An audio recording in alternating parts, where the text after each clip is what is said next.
evening. Welcome to Have I Got News For You? I'm Michael Sheen. In the news this week, at the Great British Bake Off end of series party, there's a rare chance to really let her hair down for Mary Berry.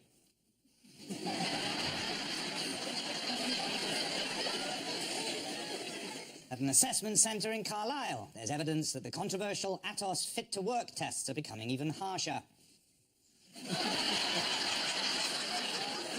And filming begins on a new series of Miranda, set 200 years in the future.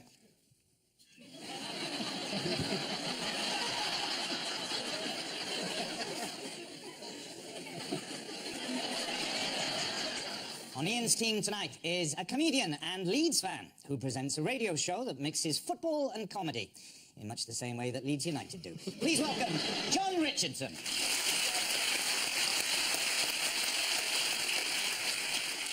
And with Paul tonight is the leader of the Scottish Conservative Party, whose hobbies include hiking in the Scottish Highlands. In fact, she's never happier than when she's walking 500 miles, then walking 500 more. Please welcome Ruth Davidson, MSP.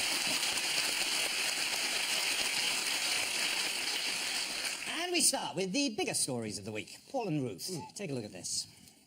Yes, this is the President of China who's come to visit. There he is there. Seen all the sights of London, meeting of the minds. And some of the protesters, which he probably couldn't see, and come behind this door and we'll to startle a little woman. Oh. There she is. It's a tradition where all the heads of state come along and startle this little woman every year. So, yes, President Xi, is it, I think? Or 11, if you're talking about Roman numerals. Essentially, it's putting on a big show. You know, in China, it's been reported as, you know, our president's been met by every member of the royal family. He's been greeted like, you know, one of the great world leaders that he is. And they exchanged presents. The Queen gave him a leather-bound edition of Shakespeare, a book presumably rather than the actual playwright. And she was given 2 CDs of his wife singing folk songs. So expect in a car boot sale in the Windsor area. The next 5 to 6 weeks, look out for those CDs because they'll be there. Yes, this is the first Chinese state visit since who? Oh, when was he president?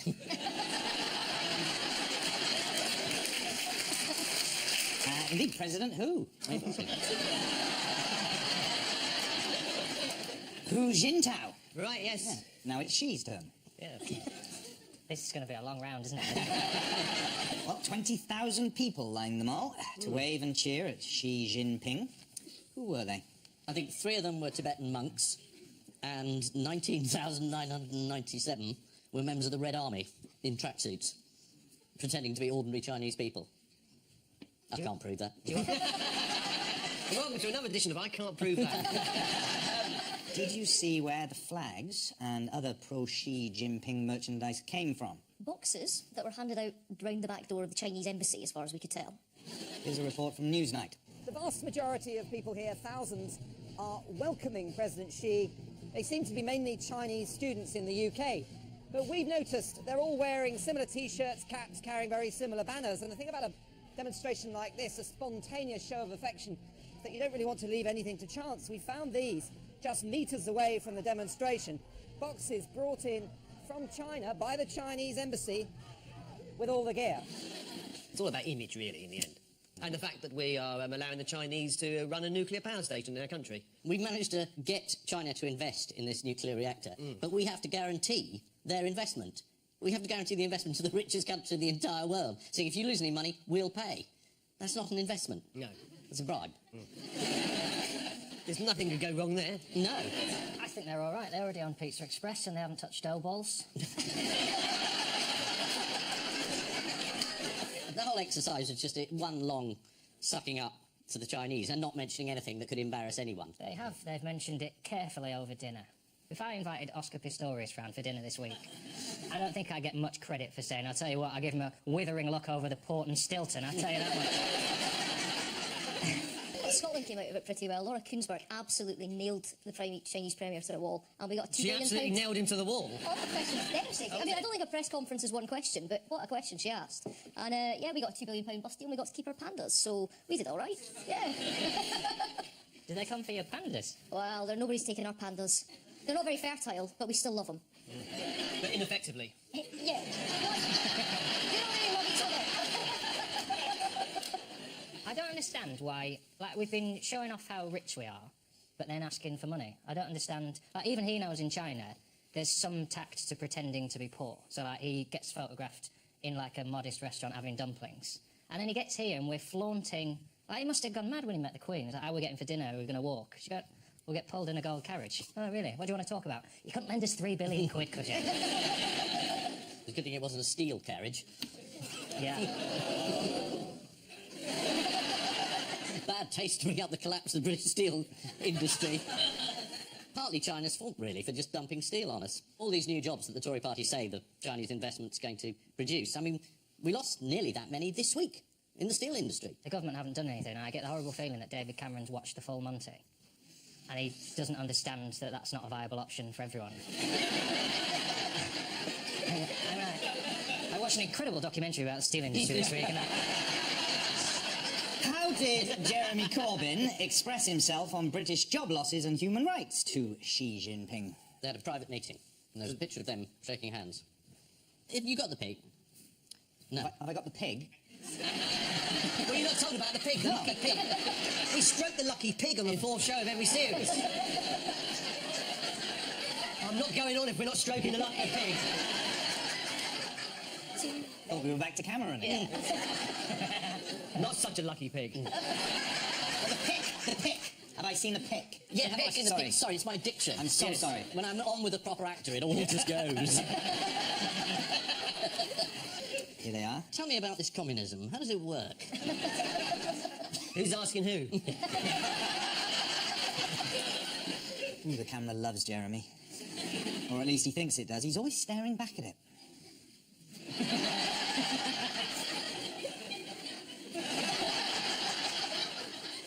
Why are these people looking at me?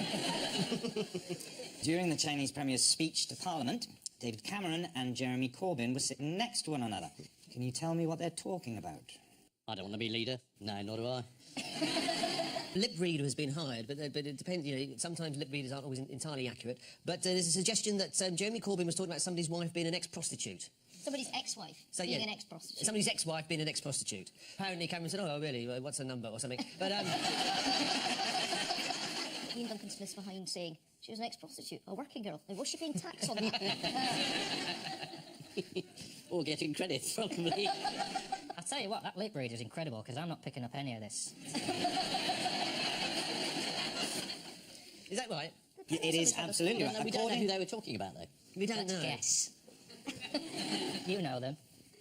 I don't know which ex-wife's ex-prostitute Jeremy Corbyn was talking about. No, but speculate. You still have the lawyers that say as long as I say allegedly, I can say anything I like, right? Yeah, believe that. Go on. Yeah, go on. Excellent. Are we not allowed to see the real footage? No, because then we'd know who it was. I think there's gestures in it as well. I think Corbyn's like...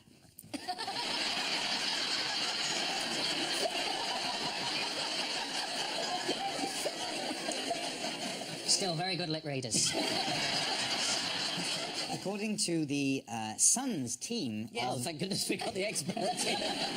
the Sun's team of forensic lip readers, they were discussing someone's ex-wife with Corbyn saying to Cameron, it was difficult because that's his ex-wife, who is apparently a prostitute. To which David Cameron replied, oh. There were concerns that someone would say the wrong thing about China's human rights record. Prince Philip. It's always the answer when this question starts with there was a fear that somebody might say something wrong. No, it wasn't Oh, it Prince wasn't. Philip. Oh, it wasn't No. Prince Philip. John Bercow. The Speaker, John Bercow. He made several veiled references in his welcome address. He said that Parliament had received several prominent visitors from Asia, chief among them, Aung San Suu Kyi, democracy champion and international symbol of the innate right of human freedom. Nudge, nudge. How did President Xi react? Well, according to the Telegraph, he gazed at Mr. Bercow with benign tolerance. What does benign tolerance look like? It's what happens when Mrs. Bercow appears. What's the other terrible thing about President Xi that the Mirror discovered?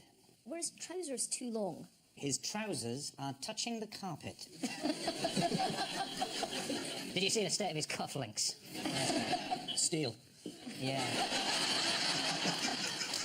Yes, the Mirror noticed that his trousers were touching the carpet. Way too long. He's coming. Is the name of his tailor. So, what were the Buckingham Palace staff forbidden to do while the Chinese delegation was staying there? Stare at them. Stare at them. They weren't allowed to poke them with sticks. They were not allowed to use Wi-Fi in case too much internet activity slowed down the broadband speed for the Chinese. So the Queen must have one of those crappy Virgin Media hubs. Now, Prince Charles managed to avoid the royal banquet and other formal business, but what job did Prince William have? He had to be your royal loanist to the highest man in China, which is their basketball player. So there's all these pictures of him being looked down on a man that's supposed to be one of the epitomes of Chinese sporting prowess. It's all about status. But luckily we complied. He was indeed lecturing the Chinese on the evils of the ivory trade, and he met a very tall man. What is sinister about Yao Ming, for it is he, according to the Mail? The Mail said that he's not naturally tall, but he was bred in a super-secret Bond villain-esque genetic mutation programme to be somebody that can play basketball and look down on British royals. Is that right? According to the Mail. 7-foot-6-inch giant was specially bred to belittle the West and prove that the Chinese aren't all tiny. So this is the Chinese president's lavish state visit to Britain. When it comes to raising the issue of human rights, David Cameron is determined to treat China just the same as he does any other country, as long as it's Saudi Arabia. President Xi gave the Queen several gifts, including a porcelain dish, a 4-foot-long piece of embroidery, a wood carving, and 2 CDs. I'm not saying he panic-bought them at the airport, but David Cameron was given 2 litres of Smirnoff and a giant Toblerone. The meal was served to musical accompaniment from the Countess of Wessex's string orchestra. It was either them or the Duchess of Kent's rhythm and blues explosion. Addressing the sensitive issue of human rights, the Chinese president declared, "We combine the universal value of human rights with Chinese reality and have found a path of human rights development suitable to China's conditions." A doctrine put forward by China's leading political philosopher, fuck you.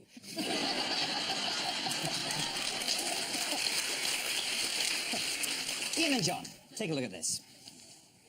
Pieces of paper. Oh, the tax credits, don't mention them. And that's some protesters. Someone who's never been to a funeral before and doesn't know you don't just write their name on the side of a box. This is the tax credits, they put them through. The idea was that it was unfair to give people who are working tax credits their employers should pay and top it up. Now the bill's gone through, there's no mechanism for making the employers pay, so you're just taking away lots of money from the poorest section of society. And there's been a rebellion by all these sort of lefty Tories, which is the embarrassing thing. Because you'd expect the other side to be against them, but you'd rather hope your own side might be with you. 3 million low-paid families will lose an average of £1,300 per year. But what's Osborne's plan to make everyone feel a bit better about it? He's going to resign. That figure actually comes from the body, the statistical body they set up to come up with independent figures that everyone could believe. The body comes up with that figure and they go, "Oh no, that's rubbish. I've got better figures here on this envelope." He plans an increase in personal tax allowance and a higher national living wage. You'd think if the living wage was the panacea that they claim it to be, that they wouldn't reprimand their own cleaning staff when they ask for it. That was a weird reaction, wasn't it? That was a question time reaction. Yeah. I might do a joke about a Chinese name in a minute, Michael. I was disappointed that we missed that Wi-Fi. I thought there was an opportunity there. Did Cameron say he wouldn't cut tax credits before the election? Yeah, he did. But it's naive to imagine that he was going to stick to it. Well, let's have a look. Will you put to bed rumours that you plan to cut child tax credit and restrict child benefits to children? Well, thank you, Jenny, for that question. No, I don't want to do that. This report that was out today is something I rejected at the time as Prime Minister, and I reject it again today. Are you saying absolutely as a guarantee? To me, that child would never benefit. happen? Let's say, first of all, child tax credit, we increased by £450. And it's not going to fall? Not going to fall. It's unclear, isn't it? People don't really remember, though, what you promised before an election. They don't punish you for it. 'Cause I was speaking to an ice cream driver near me called Nick Clegg. There was a debate and a vote in the Commons on this week. What happened? They scraped through. All the... Not much of a majority. 20? You're looking at me as though my maths is rubbish. I'll deal with this. I'm good at maths. Yeah. John? 22, 18. 23, 17, 21. 180. Don't worry, I know all the numbers. We'll get there. A Labour motion calling on the government to rethink the cuts was defeated by 317 Would have taken to ages. 295. Ruth, you're a Conservative. Are you in favour of these cuts? Do you know, we've got a lot of people back into work, and we want to make sure that they're not worse off for being in work, and that's what all of this has been about. And yeah, there's a lot of us that are very angry and want to see So that's a this yes. working. Do you think George Osborne's going to do a U-turn? Well, I would like to see some movement by the autumn What statement. movement round?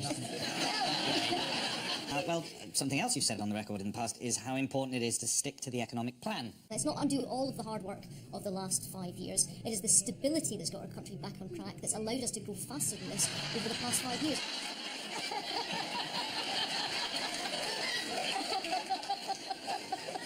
How's that been going?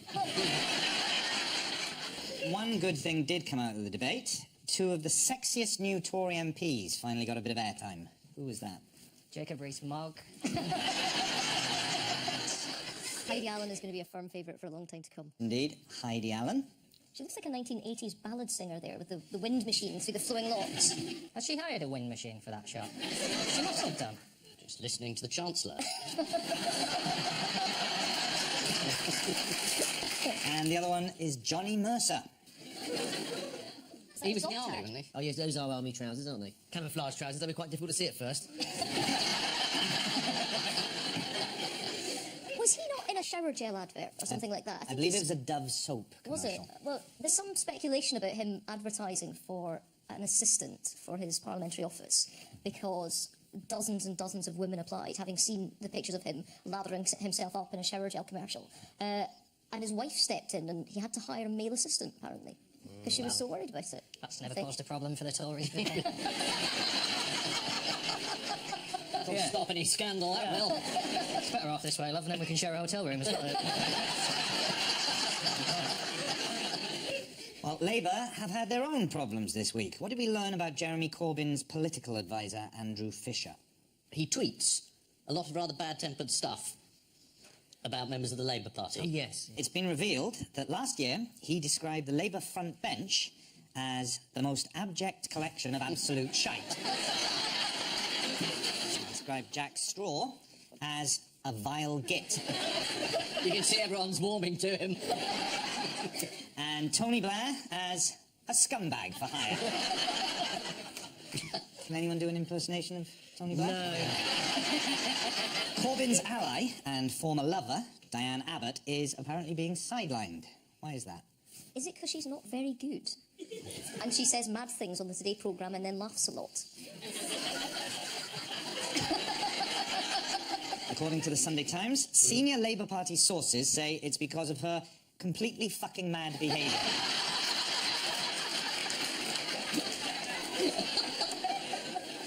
So this is the tax credit cuts, or as the rest of the Tory party call them, George Osborne's tax credit cut.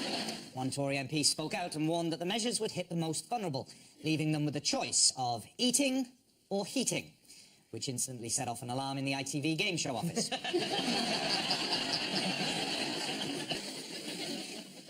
And so, to round two, the strengthometer of news. Fingers on buzzers, teams. Here's the first one.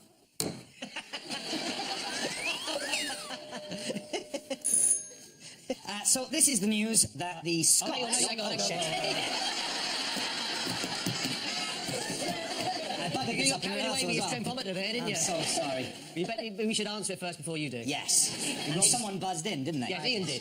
Right. Shall I just say that it's over to you? Because you Yes. buzzed? Okay. Yeah, let's do that. Okay, let's do this properly. Yes. Now, this is acting. Yeah. Watch me. Yes, Ian and John.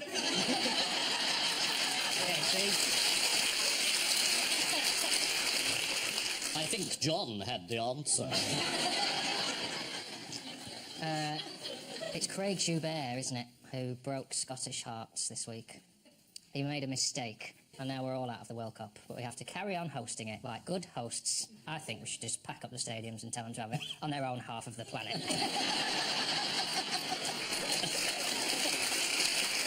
That's the most churlish round of applause I've ever heard. Yes, this is the news that the Scots clinch defeat from the jaws of victory for the second time in the last year. The South African referee Craig Joubert, who gave a last-minute penalty to Australia, at the end of the game, he sprinted from the centre of the pitch, and people said that was a terribly bad thing. And his pal came out and said he was only running because he really needed the loo. And I tell you what, if I had 40,000 Scots in Twickenham shouting at me, I'd be crapping it as well. So I'm not surprised to get into the loo. Yes, he ran off after the final whistle, refusing to shake hands with the players and without waiting Perhaps for just his get these assistance. winnings from the betting shop. That's it. Get there before the queue forms. So, Ruth, everyone makes mistakes. Is all forgiven? Yes, as long as he never referees for us again. Well, this is what you tweeted after the game. You are kidding me. Sick. But what a shift from Scotland. Bloody heroes all. Were you a bit tipsy when you sent that tweet? My partner is Irish, and the Ireland game was on directly before the Scotland game, so we may have been enjoying a convivial atmosphere in Edinburgh's finest wining and dining establishments for 7 hours by the time that tweet was sent. Yes. And to be fair, you were probably still rat-arsed from when England went out the week before. Any other tweets you may have regretted? Ruth said of kicker Greg Laidlaw, "I think I love Greg Laidlaw," in a way that we both find uncomfortable. Wow, that would be quite a conversion.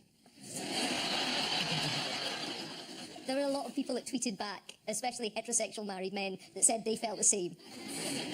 Are we back to nailing people against the wall? Are you asking?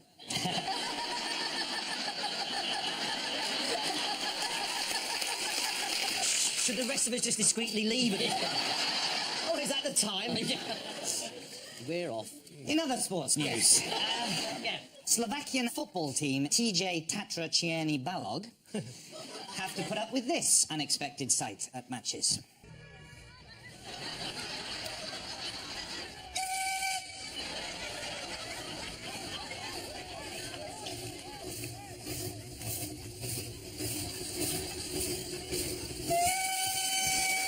Now, you see, if it was like that, I would go to football.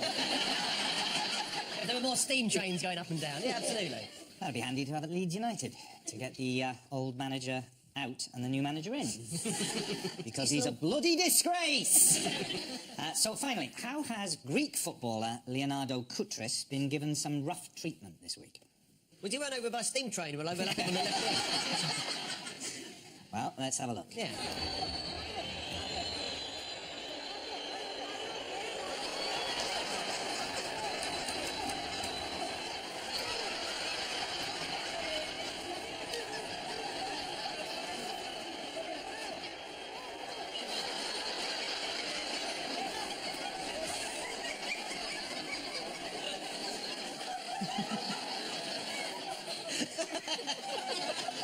The big bloke on the left there in the blue trousers, after he's dropped his goes, it's nothing to do with me.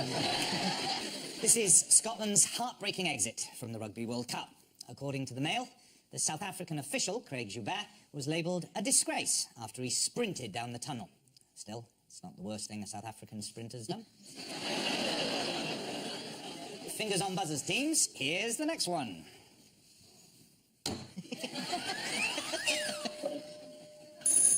Is this the memo that came out this week? Could be. It was a memo from Colin Powell to George Bush, which said basically, Blair's on side, whatever we do. He'll join us in the war, and he said that will be his position. But this was in 2002. It was a year before they'd even started supposedly talking about it. So people are saying, unbelievably, this proves that Blair was guilty, which was one hell of a shock to me. Because I thought he went in good faith. And amazingly, we've seen this email, and the man that we've appointed to look into the Iraq War, Sir John Chilcot, said, oh, I haven't seen that, so that inquiry was worth it. £8 billion, 25 years. I made those figures up, but yeah. Very much like the Chilcot report, I imagine. So this is confirmation of Tony Blair's promise to back George Bush's invasion of Iraq.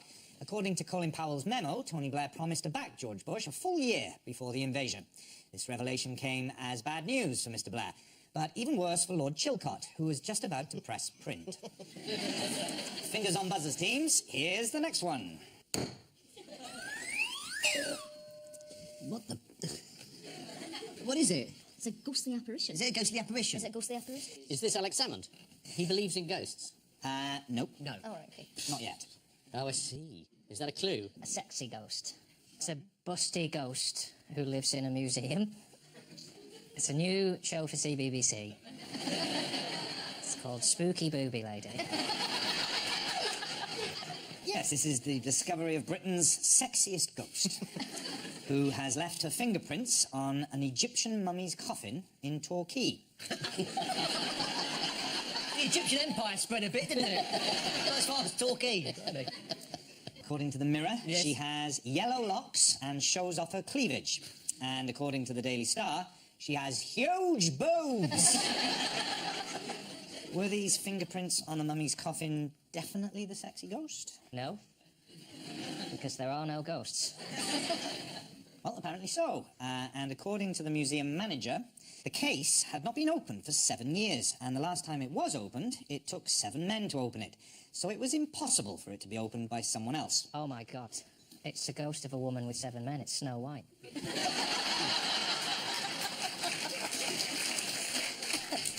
Staying on the subject Yeah. of Yes, the let's. paranormal, Yeah. who else recently revealed that they had seen a ghost? The sexy leader. The buxom Alex Salmond. Yes, it was Alex Salmond. He told reporters, Nowhere to go. I have seen a photo, which I know was not forged or created, that will give anyone serious thought about these things. The man currently on a train to Devon.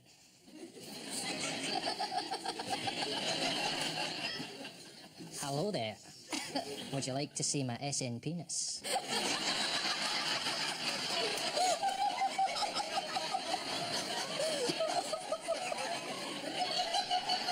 Oh, no. So this is the apparition in a Torquay museum that's been dubbed Britain's sexiest ghost. The museum manager claimed the haunted exhibit is Devon's only human mummy. And having seen some of the mums in Plymouth, I think he might be right. Time now for the odd one out round. Your 4 are Michael Flatley, Betty the Chicken, 2/3 of Americans, and Ruth Davidson, MSP. It's something about Twitter. There was a newspaper story saying 2/3 of Americans are on Twitter or read Twitter or have it in the tap. And you're on it. There's a chicken shop in Australia that's got a chicken to tweet. I don't know how they do it, but I think her name's Betty. That means Flatley is the odd one out, because he can't tweet, 'cause he can't use his hands, can he? Is it about Twitter, or am I going completely wrong? Ruth got the Betty the Chicken bit of it right, but everything else you've got pretty wrong so far. Michael Flatley's on Twitter, isn't he? I'll say it again, it's not about Twitter. What would most people usually use on a keyboard? A mouse. Antibacterial wipes. None of them use their hands for the activity they're known for. They all do things with their feet Yeah. that you'd normally do with your hands, apart from Betty the Chicken, who does something you'd normally do with your hands with her beak. Betty the Chicken has been employed by Australian fast food chain Chicken Treat to run their Twitter account using her beak to type. What do you mean she's been employed? Well, let's have a look at her in action. Oh, go on then, if it's film of her. Oh, yeah, look, I was wrong. She's got a own washing machine as well, look. She has, in fact, managed to write one 3-letter word. Egg. It would have solved that query, right? The Mirror writes that the only word she's come up with is bum. So what does Michael Flatley do with his feet, apart from dancing? That you would normally do with your hands. Is that the sort of... There's a woman over here I think knows from personal experience. She hasn't forgotten it. Does he paint? Ah, that's a good one. Yes, it's been revealed this week that Michael Flatley paints pictures with his feet that sell for thousands of pounds. The auction got off to a very slow start, as everyone kept their arms down by their sides. What does Michael hold the world record in? I mean, I would say the number of tap dances in a second or something like that. It must be related to dance, surely. It's the most foot taps in a second. Right, yes. Can you guess how many foot taps You can't can do Flatley more. do in a second? And he is the Lord of the Dance. Yeah. Is that a clue, like 12 Commandments or something? No, It is something like 16, something like that. But anyway, that'd be my guess. It's an astonishing 35 in a single second. Gosh, and some people can only do 40 phone taps. Sorry, see, I've just lost my mic. So, better have an expert come in and fix it. As soon as I say phone tap, the whole... I think it's physically impossible to do 30... I mean, with both feet, I guess. It's like PlayStation with your thumb, isn't it? You can't do that. Have you got any film of it? No. No. So it's just his word, is it? But we do... According to a recent survey, 2/3 of Americans who use public toilets press the toilet flusher with their feet to avoid germs. Americans spend a lot of time in public toilets, mainly hiding from gunmen.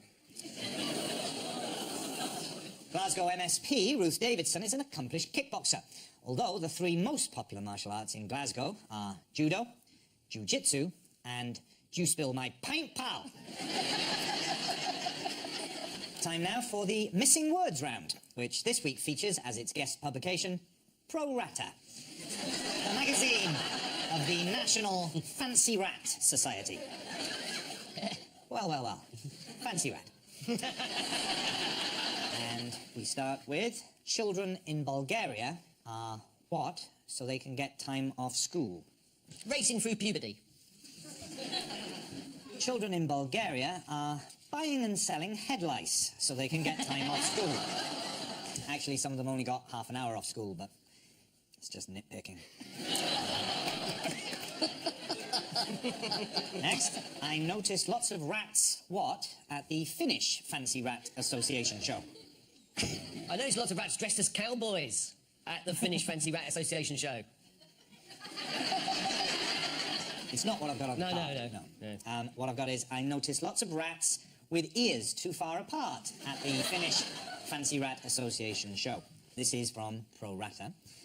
If you're wondering exactly how far apart a rat's ears should be, it depends on the width of your shovel.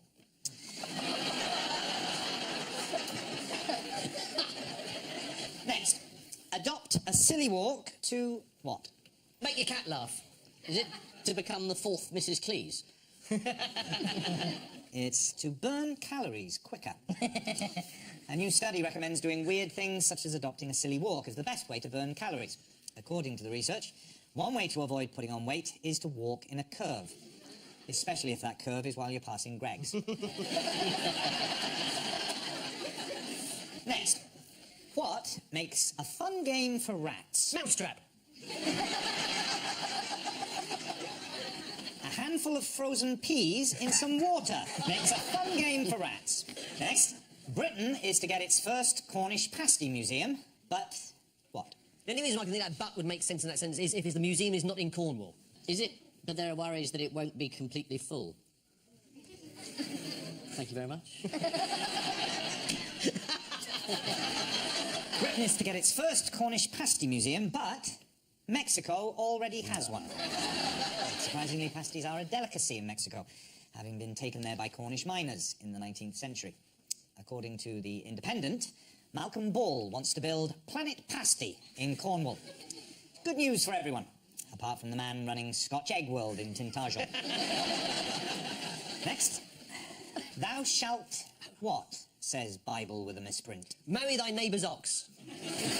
Thou shalt kill. Thou shalt... Commit adultery. Thou shalt commit... Oh, yes, go on then. Thou shalt commit adultery, yeah. That is absolutely right. Is it? Thou shalt commit adultery, says Bible with a misprint. Unfortunately, it fell into the hands of Tom Jones.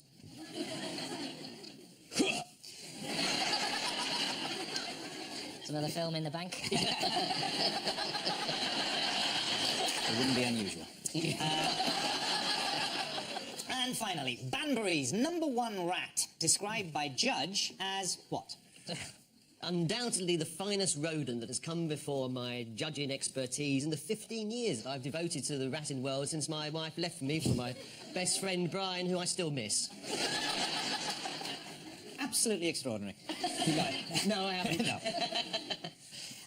It's actually... Yeah, go on. Banbury's #1 rat, described by Judge as a chilled-out boy who has a good sniff. He sat on the judge's shoulder and was very interested in what's going on. He licks the judge. Very nice boy, a little charmer. And is that the case for the defendants? So, the final scores are...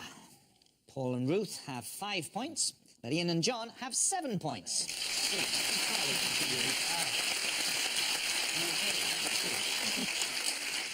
But before we go, there's just time for the caption competition. Contact lens wearers convention upset by windy day. Cabinet assume position to welcome Chinese Premier.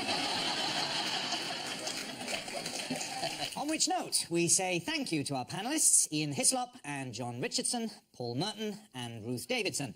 And I leave you with news that after the 3rd death in 4 days, there are suspicions that the organisers of the World Archery Championships may have ordered the wrong umbrellas.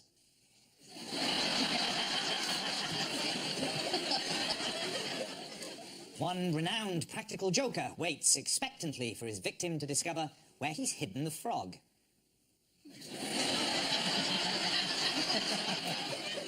And as she leaves a works due in Brighton, one woman is completely unaware that she's being eyed up by a male colleague.